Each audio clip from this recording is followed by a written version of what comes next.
Okay, I'm finally doing another one, and I continue to be dismayed at reality, and that's what this video is about, yet again, specifically in reference to atheists and scientists who believe that there is no God, and that everything is random chance and goes on the workings of biology, something I've touched upon in recent videos.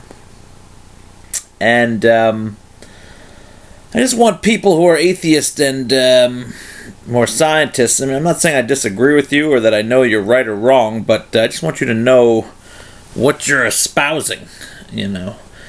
Atheists have this way of saying, oh, well, you know, once we know that, once we don't put the responsibility on God to make the world a good place, then we have to look to ourselves to make the world a good place, and you know, we make the world that we live in, and so, you know, we should try to make it one where we're all friendly and love each other, and that's all well and good.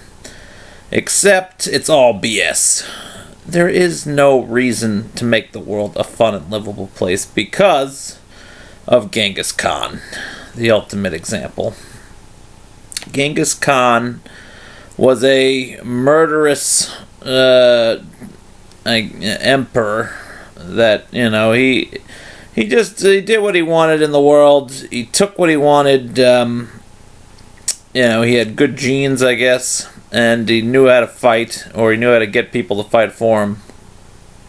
And then he took over most of China and Mongolia, all of Mongolia, but, you know, he had an empire. It stretched all the way through Asia and I think into even Eastern Europe. I can't quite remember, but it's a big damn empire. And as a result of his success as a conqueror, he slept with lots of different women. And as many of you probably already know, he has a large number of descendants.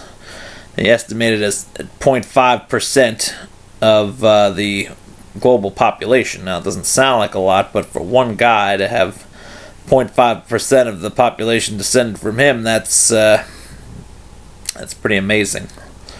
And so the whole point of it is, you know, if atheists and scientists are right, then he wasn't a good person at all. He was just a total dick. Almost, you know, literally and figuratively a dick, given his prolific output. And, you know, in the end, the world isn't I mean, maybe the world was a worse place back in the Mongol Empire days, but it doesn't make any difference now, you know? Now the world has been made in Genghis Khan's image, essentially, because he had so many progeny all over the place. So, you know, atheists, you know, why be good when you can just be Genghis Khan and knock up tons of ladies and have your genetic legacy preserved forever? Same with you scientists, you know. What's the point in being good? Why should we care?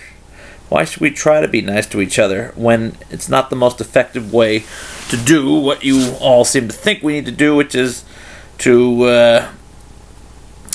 ensure our genetic legacy? You know, it's disingenuous to pretend like we have to hold ourselves to these ethical values for the sake of making the world a better place. The world doesn't matter, you know. You could go out and kill 20 people tomorrow, and if every atheist did that, the world wouldn't be a really noticeably worse off place. There would be a lot of sadness, and you know, you'd be put in jail and maybe killed or whatever. But if you've already had, let's say, 10 kids with 10 women, or 20 kids with 20 women, or whatever, before you went and killed those 20 people, it doesn't really make any difference in terms of your genetic legacy. You've already done your job. So, you know, the idea that that somehow being an atheist or having the scientific viewpoint on life could lead to more ethical behavior is total hogwash. It's total bullshit. You know, the only reason to behave well in the world is if there is a promise of some kind of reward in the afterlife. Otherwise, the strong survive.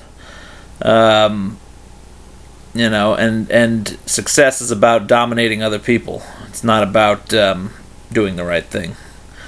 And I don't believe that necessarily, but since I'm an agnostic, I can't say that I fully believe it. I'd like to believe that there is a God, and that evil will be punished, and that Genghis Khan is rotting in hell right now. But I don't know that for certain, and I say shame on you, atheists and scientists, for promoting that viewpoint, because it may be right, but that doesn't mean that you should be encouraging people to live that way, because it's really just disgusting and sad. It's a sad reality, if that really is reality. And I'm certainly not going to tell people that they should live that way, even though that's what should be implied in the teachings of scientific determinism and or atheism.